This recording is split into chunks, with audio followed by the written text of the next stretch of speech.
అందరికీ जय भीम।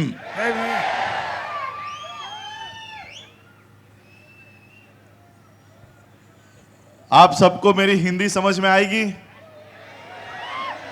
हिंदी इसलिए అర్థం అవుతుందా మీ అందరికీ అని అడుగుతున్నారు. नहीं कहते सर। महेश जी मेरा ट्रांसलेशन करेंगे, ठीक है? గారు మీకు అర్థమయ్యేలా చెప్తారు పక్క నుంచి.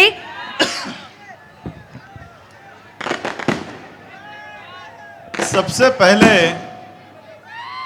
मैं आप सभी लोगों को पूछना चाहूंगा कि आप यहां पर जो इकट्ठा हुए हो वो अंबेडकर वाद को मानते हो या गांधीवाद को मानते हो?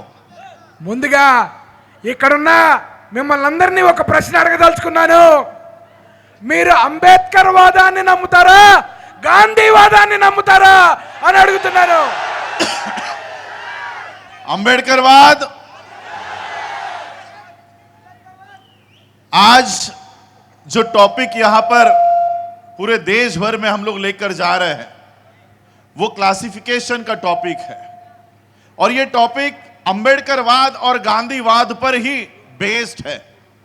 ఈ రోజు మనం ఏ విషయం వర్గీకరణ అనే విషయం మీద ఇక్కడ అందరం సమావేశం అవడం జరిగింది.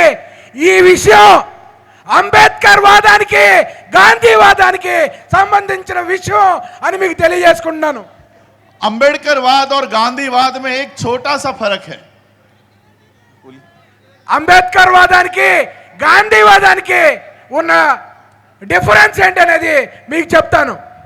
Gandhi was also a barrister and Dr. Ambedkar was also a barrister. Gandhi కూడా న్యాయవాదే, అలాగే అంబేద్కర్ గారు కూడా న్యాయవాదే. और दोनों भी भारत के बाहर पड़े हुए हैं। ఇద్దరు కూడా భారతదేశానికి వెళ్ళిపోలే చదువుకున్నారు. गांधी जब भारत के बाहर से भारत में आए तब उन्होंने भारत में एक मूवमेंट खड़ी करनी चाहिए। గాంధీ చదువుకొని ఇండియాకి రాగానే ఆయన కూడా ఒక ఉద్యమాన్ని నిర్మించాలనుకున్నాడు. Had you seen Gandhi's photographs? మీరు ఎప్పుడైనా గాంధీ గారి ఫోటోలు చూసారా? Early photographs when he was very young. Had you seen? Gandhi used to wear suit, boot, tie, coat in his early years.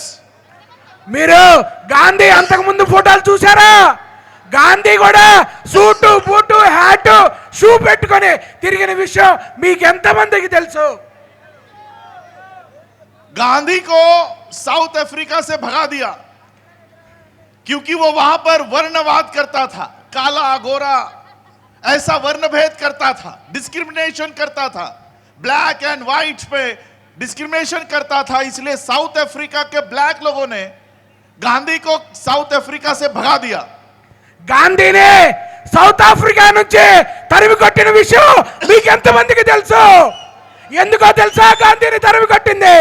అక్కడ కూడా ఈయన ఇదే పద్ధతి, ఆడు నల్లోడు ఈడు తెల్లోడు, ఆడిది ఆకులు ఈడిది ఆకులు అని చెప్పబట్టే సౌత్ ఆఫ్రికా నుంచి నల్ల జాతీయులు గాంధీని తరిమి కొట్టారని చెప్పి మీకు తెలియజేసుకుంటున్నాను. गांधी भारत में आए और भारत में आके उन्होंने अपने गुरु से कहा कि मैं भारत का एक बहुत बड़ा नेता बनना चाहता हूं, मुझे क्या करना होगा? గాంధీ అక్కడి నుంచి తరివేయగానే ఇండియాకి వచ్చి ఆయన గురువు గారిని అడిగి నేను ఇక్కడ ఒక పెద్ద నేతని పెద్ద నాయకుడిని కావాలనుకున్నాను, నన్ను ఏం చేయమంటారో చెప్పండి అని అడగడం జరిగింది. वो गुरु ने गांधी से कहा कि आप पहले भारत का दौरा करके आओ, भारत के लोगों को मिल के आओ, भारत के लोगों को देख कर आओ वो कैसे है, कैसे रहते हैं। और इसलिए गांधी पूरा भारत का दौरा करने गए। ఈ మాట గురువు గారు చెప్పంగానే గురువు గారు ముందుగా ఏం చెప్పారంటే గాంధీకి, అయ్యా ముందు నువ్వు నేత కావాలనుకుంటే ముందు దేశం అంతా ఒకసారి తిరిగిరా, దేశంలో ప్రజలు ఎలా బతుకుతున్నారో చూసిరా అని చెప్పడంతో ఆయన దేశంలో పర్యటించడం మొదలుపెట్టాడు. गांधी ने देखा कि भारत के लोग भूखे हैं, नंगे हैं, बदन पर कपड़ा नहीं है पहनने को, पेट को खाना नहीं है खाने के लिए। गांधी ने ये सारी हकीकत अपने आंखों से देखी और अपने गुरु से आकर कहा कि ये यहां के लोग तो भूखे नंगे हैं। గాంధీ భారతదేశంలో పర్యటించే సమయంలో ప్రజలు తినటానికి తిండి లేక కట్టుకోవడానికి బట్ట లేక చాలా కష్టాలు పడుతున్నారు, చాలా ఆకలి దప్పులతో చాలా ఇబ్బందులు పడుతున్నారు.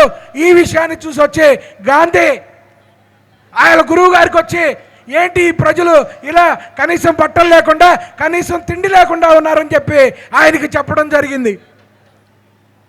गुरु ने कहा कि अगर इस देश के लोगों का नेता बनना है तो अगर लोग नंगे हैं तो खुद भी नंगे हो जाओ। గాంధీ ఈ విషయం చెప్పంగానే, నువ్వు వాళ్ళల్లో నేత కావాలనుకుంటే జనాలు ఎట్లు బట్టలు లేకుండా తిరుగుతున్నారు కాబట్టి నువ్వు కూడా అలాగే నగ్నంగా తిరగడం మొదలు పెట్టని చెప్పి ఆయనకి చెప్పడం జరిగింది. सूट बूट टाई कोट पहनने वाले गांधी, उन्होंने अपना सूट उतारा, पैंट उतारी, शर्ट उतारा, टाई उतारी और धोती पहनना शुरू कर दिया और फिर भारत के लोगों के सामने गए। भारत के लोगों को लगा हम भी नंगे, ये भी नंगा, हमारा मसीहा आ गया और देखते देखते गांधी महात्मा बन गए। గాంధీ గురువు గారు ఆ మాట చెప్పంగానే అప్పుడు దాకా ఆయన వేషం వేశాడు కదా, సూటు బూటు కోటు టోపీ బూట్లు ఇవన్నీ తీసేసి నేను వీళ్ళల్లో కలవాలనుకుంటే నేను కూడా వాళ్ళలాగా ఉండాలని చెప్పి సూటు బూటు అన్నీ తీసి ఒక గోచి పెట్టుకొని తిరగడం మొదలుపెట్టాడు. జనాల్ని మోసం చేయాలంటే వాళ్ళల్లో కలిసి వాళ్ళలాగే నటించాలనే సూత్రాన్ని ఆయన మొదలుపెట్టాడని చెప్పి మీకు తెలియజేసుకుంటున్నాను. बाबा साहब भी भारत के बाहर पढ़े, बाबा साहब की भी एजुकेशन इंडिया के बाहर हुई और जब बाबा साहब भारत में आए, भारत में आने के बाद बाबा साहब ने भी पूरे भारत का दौरा किया और बाबा साहब ने देखा कि सही में इस देश के लोग भूखे नंगे हैं, इनके पेट को खाने के लिए खाना नहीं है, बदन के ऊपर कपड़ा नहीं है। लेकिन बाबा साहब अंबेडकर ने अपना सूट बूट टाई कोट नहीं उतारा, बल्कि बाबा साहब ने सूट बूट टाई कोट पहनना शुरू कर दिया। బాబాసాహెబ్ అంబేద్కర్ కూడా గాంధీ లాగానే విదేశాల్లో చదువుకొని ఇక్కడికి రావడం జరిగింది. ఆయన కూడా ప్రజల్లో తిరుగుతూ వాళ్ళ కష్టాలను చూడటం జరిగింది, వాళ్ళ ఆకలి బాధలను చూడటం జరిగింది. అర్ధనగ్నంగా ఒంటి మీద బట్టలు లేకుండా కనీసం తినటానికి తిండి లేకుండా ఉన్న వాళ్ళ పరిస్థితులను చూడటం జరిగింది. అయినా కానీ ఆయన సూటు బూటుతోనే తిరగాలని చెప్పి నిర్ణయం తీసుకోవడం జరిగింది. इसलिए अंबेडकरवाद और गांधीवाद में एक छोटा सा फर्क है, वो हिंदी में आपको बताना चाहूंगा। नंगे को देखकर नंगा हो जाना ये गांधीवाद है, नंगे को देखकर नंगा हो जाना ये गांधीवाद है, लेकिन नंगे को देखकर उसको सूट बूट टाई कोट में लाना ये अंबेडकरवाद है। గాంధీవాదం అంటే ఏంటో తెలుసా? ఎవరైతే అర్ధనగ్నంగా బట్టలు లేకుండా తిరుగుతున్నారో వాళ్ళని మోసం చేయడానికి అదే గోచి పెట్టుకొని అర్ధనగ్నంగా తిరగటం అది గాంధీవాదం. అలాగే అర్ధనగ్నంగా ఉన్న ప్రజల్ని మీరు కూడా నాలాగా సూటు బూటు వేసుకొని తిరిగేలా చేయడం అనేది అంబేద్కర్ వాదం అని చెప్పి మీకు తెలియజేసుకుంటాను. అది గాంధీవాదానికి అంబేద్కర్ వాదానికి ఉన్న తేడా, అది మీరందరూ గమనించాలని చెప్పి తెలియజేసుకుంటున్నాను. अभी सुप्रीम कोर्ट कह रहा है कि बाबा साहब को देखकर जो लोग सूट बूट टाई कोट में आए हैं, ये बाइफर्केशन, ये classification, quota within quota, ये कानून लाकर हमारा सूट बूट टाई कोट उतारकर फिर से ये हमको गांधी की तरह नंगा करने का काम ये सुप्रीम कोर्ट के डिसीजन के थ्रू हो रहा है. ఏదైతే బాబాసాహెబ్ అంబేద్కర్ చూసి మనం కూడా ఆయనలాగా బతకాలని ఏదైతే ఈ సూటు కోటు బూటుతో మనం బతుకుతున్నామో దాన్ని మళ్ళీ గాంధీ గారి గోచిలాగా మనల్ని తయారు చేయడానికి సుప్రీంకోర్టు ఈరోజు ఈ తీర్పు ఇచ్చిందని చెప్పి మీకు తెలియజేసుకుంటున్నాను. Recently we had state elections in Maharashtra. In that elections, Prime Minister visited many times in Maharashtra, and in his speeches he said to the Hindu community that Hindi में वो कहता है कि बटेंगे तो कटेंगे, है? यही बोला। अभी अभी महाराष्ट्र में इलेक्शंस हुई, उस महाराष्ट्र के इलेक्शंस में इस देश का प्रधानमंत्री आकर हिंदुओं को कहता है कि बटोगे तो कटोगे। अब बताओ, ఈ మధ్యన మహారాష్ట్ర ఎన్నికలకి ప్రధాని మోడీ మహారాష్ట్రకి చాలా సార్లు రావడం జరిగింది. ఆయన హిందువులకి అక్కడికి వచ్చి నేర్పింది ఏంటో తెలుసా? మీరు బతకాలంటే చంపాలి. एक तरफ वो हिंदुओं को कह रहा है कि बटोंगे तो कटेंगे, और दूसरी तरफ शेड्यूल कास्ट के लोगों को ABCD में ये 4 हिस्सों में काटने की बात कर रहा है।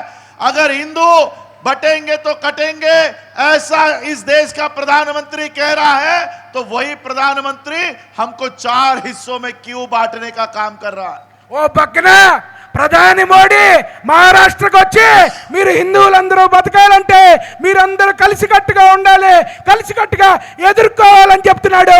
కానీ ఒక పక్కన షెడ్యూల్ కులాలను మాత్రం మీరు 4 ముక్కలుగా విడిపోవాలని చెప్పి సుప్రీంకోర్టు ద్వారా తీర్పునిప్పించాడు. అది మీరు అందరూ గమనించాల్సిందిగా కోరుకుంటున్నాను. इस आंध्र प्रदेश में 59 कास्ट है शेड्यूल कास्ट की लिस्ट में। 59 है, 59।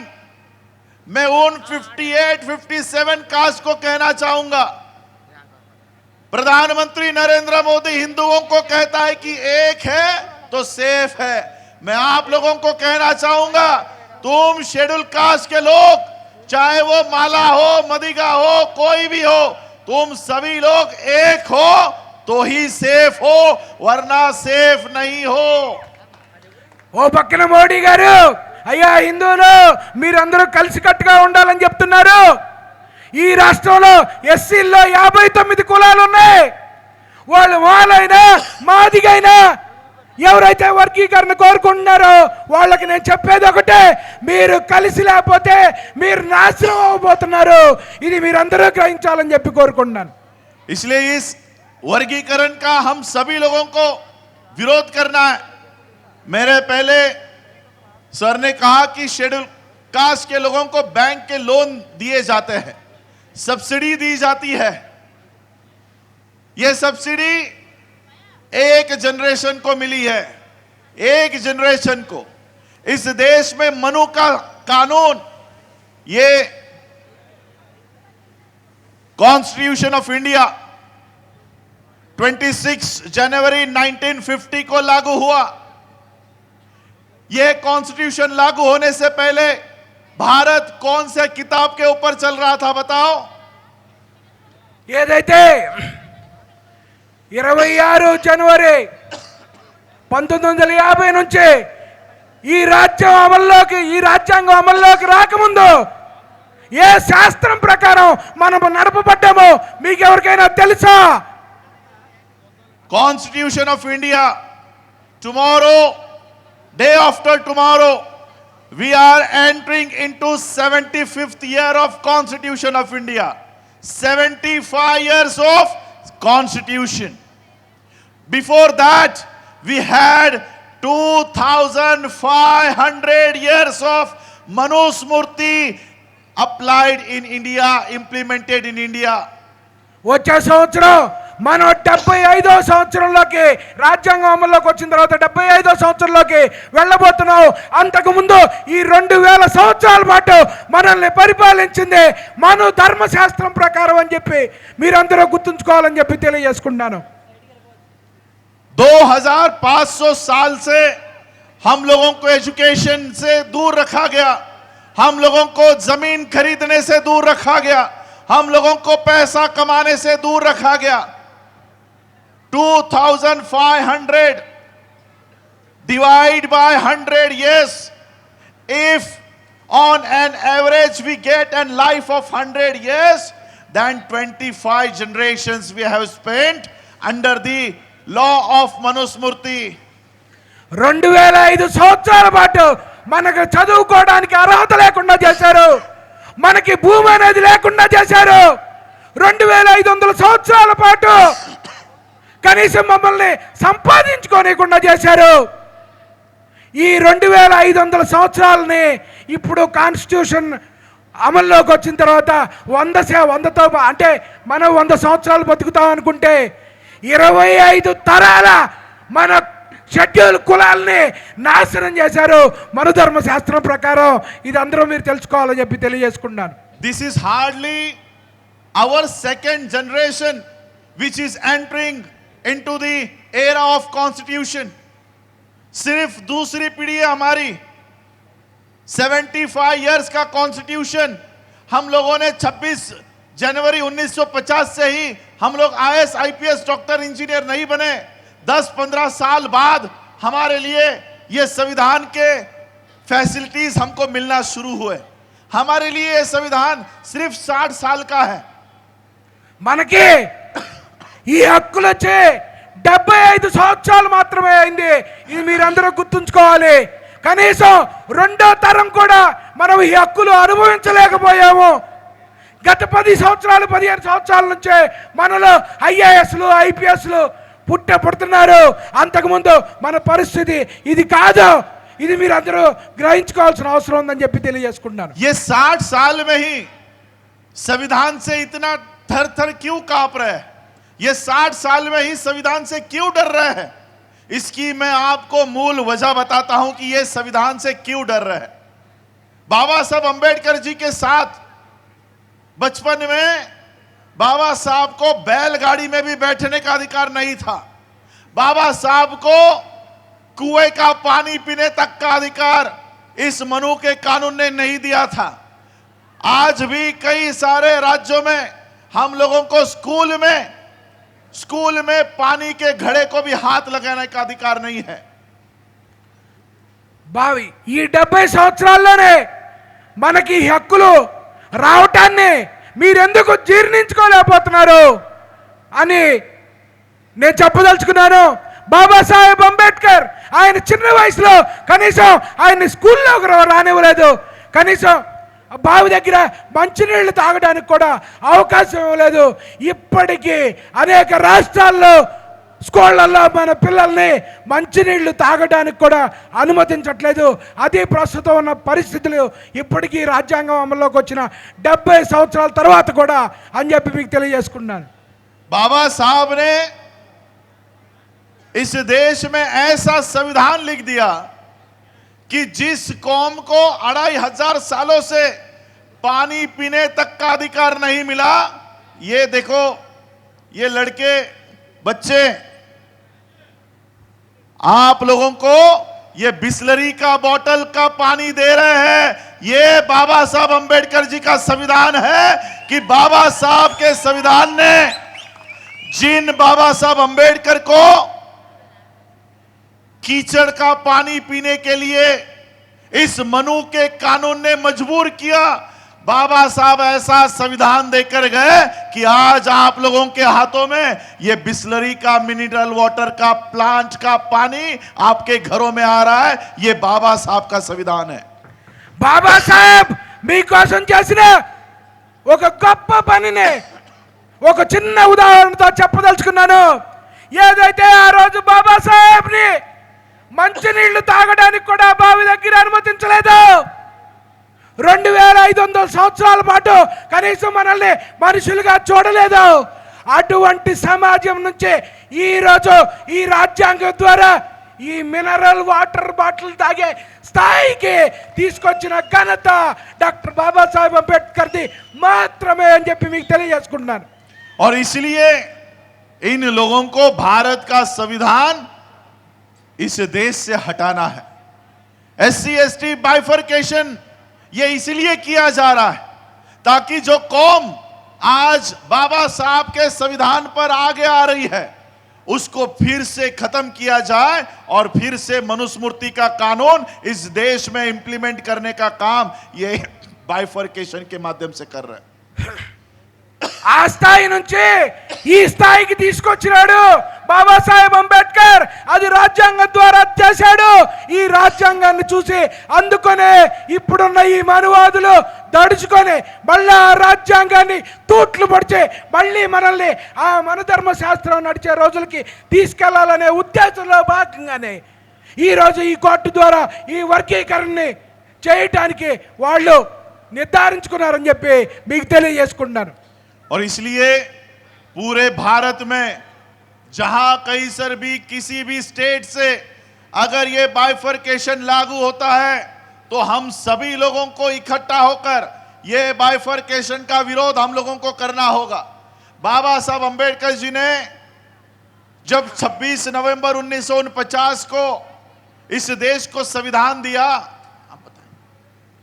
ఏదైతే వీళ్ళు కుట్ర ద్వారా వర్గీకరణని ఏ రాష్ట్రంలో అయితే మొదలుపెట్టి తలుచుకున్నారో ఖచ్చితంగా ఆయా రాష్ట్రాల్లో మనమందరం కూడా కలిసి దాన్ని వ్యతిరేకించాల్సిన అవసరం ఉంది, దాన్ని తిప్పి కొట్టాల్సిన అవసరం ఉందని చెప్పి మీకు తెలియజేసుకుంటున్నాను.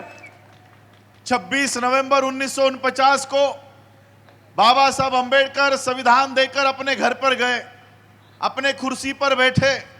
कुर्सी पर बैठने के बाद वो अपने बच्चे के बारे में याद करने लगे, सोचने लगे कि मेरा बेटा जब इस देश से जा रहा था, इस दुनिया से जा रहा था, तब उसके शरीर पर डालने के लिए मेरे पास कफन तक नहीं था, लेकिन आज मैंने इस देश को ऐसा संविधान बना के दिया है कि मेरा आने वाला हर एक बच्चा ये सूट बूट टाई कोट में पैदा होगा. ऐसा संविधान बाबा साहब ने हमें बना कर दिया है. బాబాసాహెబ్ 26 నవంబర్ 1950 రాజ్యాంగం అమల్లోకి వచ్చిన తర్వాత ఆయన ఇంటికి వచ్చి ఆయన కుర్చీలో కూర్చొని ఆయన మాట్లాడుకుంటున్నారు. ఏమనంటే ఏదైతే నా బిడ్డ చనిపోయిన తర్వాత ఆ చనిపోయిన శవం మీద కప్పడానికి ఆ రోజు నేను కనీసం ఒక చిన్న గుడ్డ ముక్క కూడా లేక చాలా బాధపడ్డాను. కానీ ఈ రోజు నుంచే ఈ దేశంలో పుట్టబోయే నా జాతి బిడ్డలందరూ సూటు బూటు కోటు వేసుకునేలాగా నేను తయారు చేయబోతున్నానని చెప్పి ఆ రోజు ఆయన కలగన్నాడు. అది నిజమైందని చెప్పి మీకు తెలియజేసుకుంటాను.